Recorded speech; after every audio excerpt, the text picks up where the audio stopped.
Uma doutrina que tem a caridade como bússola.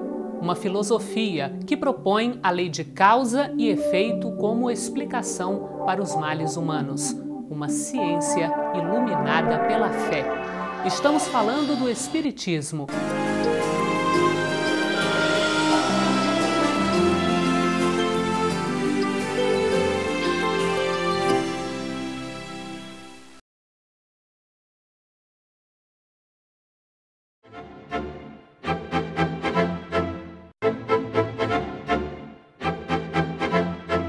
Começa agora o programa Transição, a visão espírita para um novo tempo, um programa que tem levado a você muitas informações para ajudá-lo, para ajudá-la a fazer parte deste processo tão especial da Terra, quando a humanidade se transforma para melhor.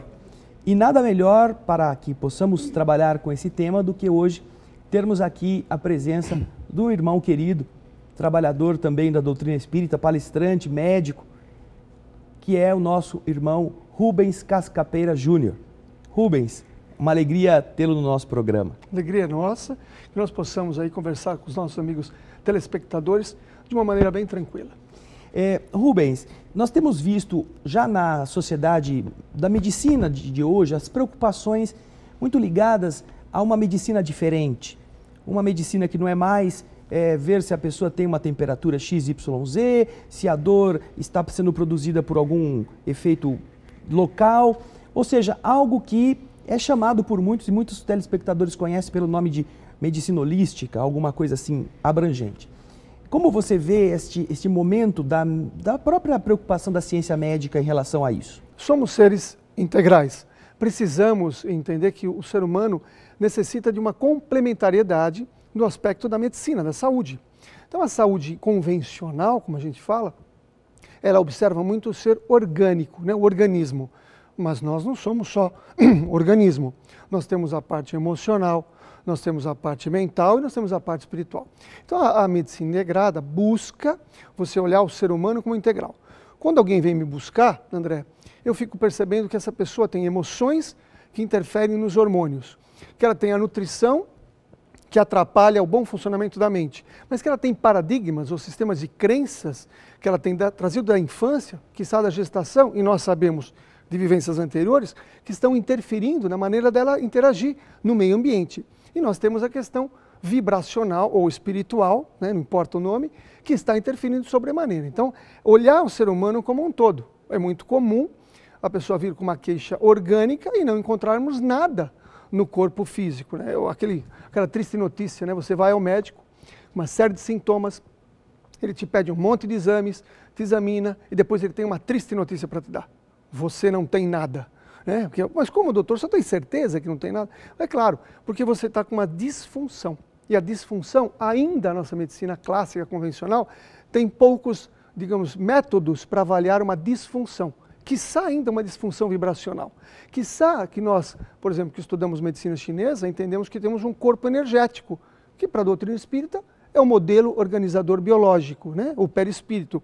As interferências de energia no ser humano, de eletricidade, como costumo dizer, vão interferir nos sintomas. Então não vão aparecer nada mesmo nos exames, digamos, orgânicos. Então, olhar o ser humano dessa forma integrada é uma busca que uma série de médicos estão fazendo a partir de agora, nesse momento de transição. Agora, dentro da ótica dessa medicina integral que você colocou para nós desde o começo, como você poderia abordar a questão da depressão? Isso.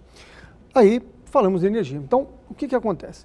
Na minha experiência diária, André e amigos, eu tenho percebido o seguinte: quando a pessoa tem falta de energia, como é falta de energia? Eu gosto de tirar rótulo, porque a medicina é muito boa para rótulo, né? Então você Sim. tem uma depressão, a pessoa rotula a depressão, a pessoa já vai no médico e fala, eu tenho depressão. O médico já para de pesquisar, porque já é depressão, ele só vai ver qual a terapêutica mais adequada. Eu prefiro, não, tira o rótulo. O que é depressão? Vamos fazer, depressão é um cansaço muito grande que você tem. Como um cansaço? É uma fadiga muito grande. Você está com energia baixa. Até eu faço uma correlação assim. Todo mundo mexe um pouco com economia, né? Dona de casa. Sim, sim. Então, se a dona de casa tem lá os seus recursos que entram todo mês e os gastos mensais, ela precisa fazer um equilíbrio. Mas se ele tiver uma intempérie qualquer, uma dificuldade qualquer, que ela precisa dispor de um recurso, sei lá, quebrou a máquina de lavar, teve que trocar o telhado, a sogra vem visitar, essas tragédias que acontecem na vida da gente, você pode precisar dispor de mais um dinheiro que depois você vai entrar no cheque especial. O cheque especial, você tem todo um gasto extra que depois, enquanto você não economiza, você não consegue sair do cheque especial. Façamos isso como o nosso organismo, que tem uma necessidade de ganhar energia e gastar energia.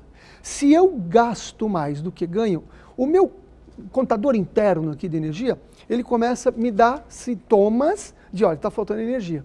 Então faça uma economia, ele me manda economizar.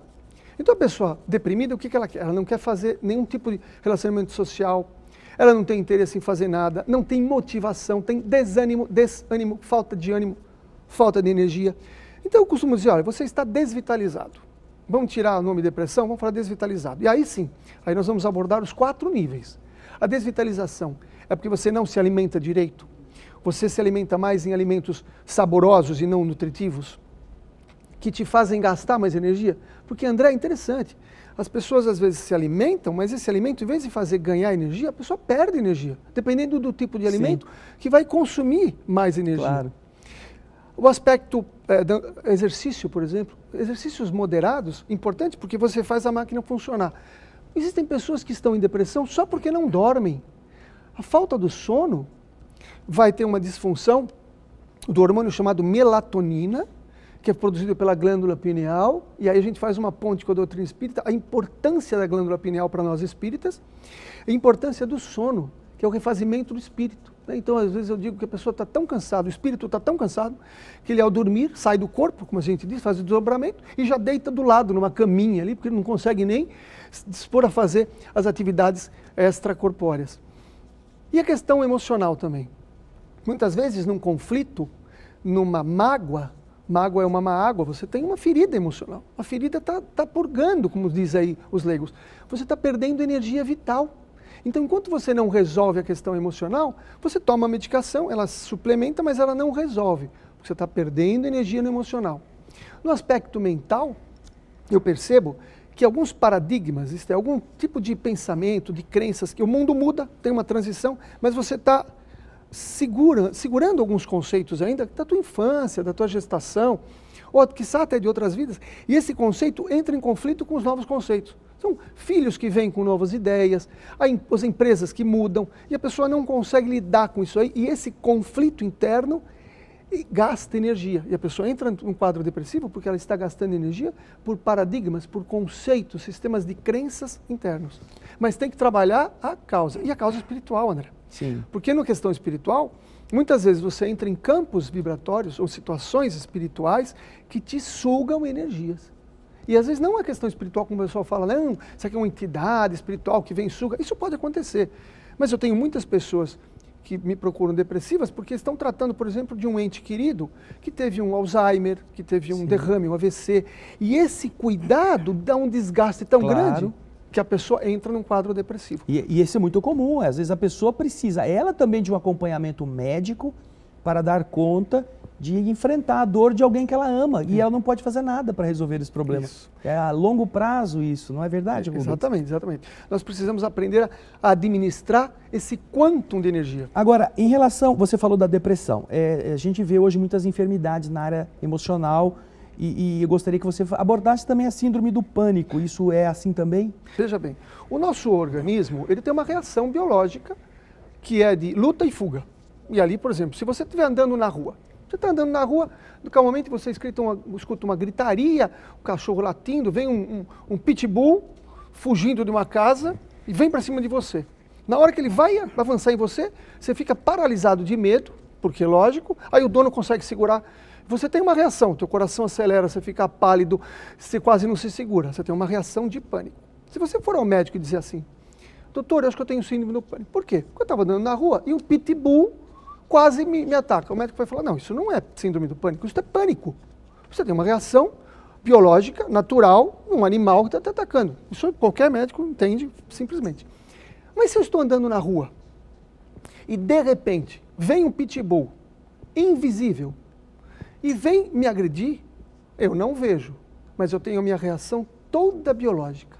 Com essa reação biológica, o meu corpo vai sentir esse ataque, entre aspas, invisível. Como eu não vejo pitbull, eu vou ao médico e falo, eu estava andando na rua e de repente para mim é importante, as pessoas me contam isso.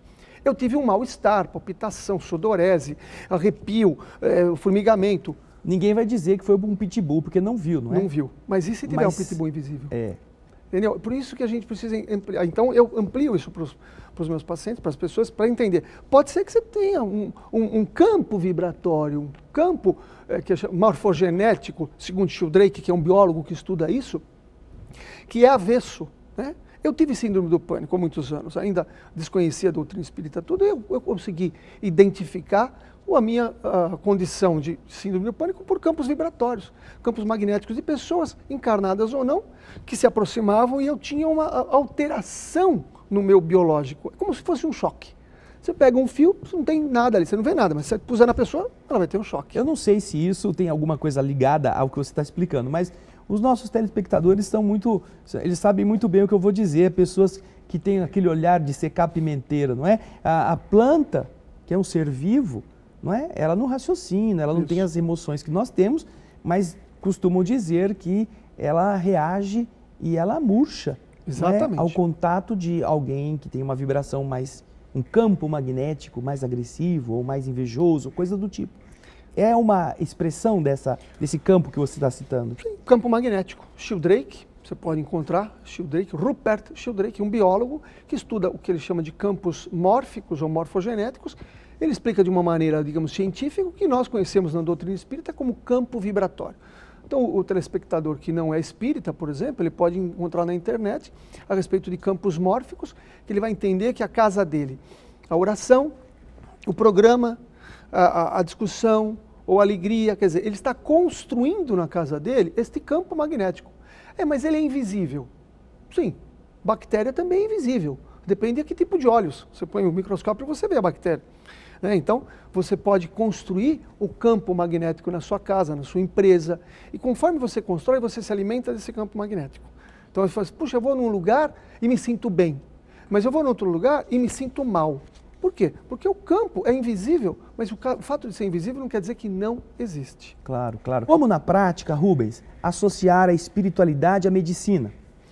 Veja, André e amigos, eu acredito que o médico do futuro vai entender que o ser é integral. Então, é claro que num consultório médico você não vai fazer um trabalho espiritual, mas você vai ficar sempre entendendo, vai ficar sempre atento que existe um campo espiritual, positivo e negativo. Toda vez que atendo alguém, eu fico, eu não tenho essa percepção mediúnica como alguém que vem aqui, não tenho, mas eu tenho certeza de que a pessoa raramente virá sozinha ao consultório. Mesmo que ela entre na sala sozinha, digamos assim, ela raramente estará sozinha. Estará lá um parente desencarnado, um amigo espiritual ou até um inimigo espiritual. Então eu até acho interessante, eu digo para os meus amigos e pacientes que seria interessante você, antes de fazer uma consulta ao médico, pedir uma ajuda ao médico, sabe? Porque muitas vezes eu encontro colegas que talvez não tenham esta preocupação, digamos assim, ou esta ocupação, para se ocupar, e que são, digamos assim, existe uma interferência espiritual até no parecer do médico.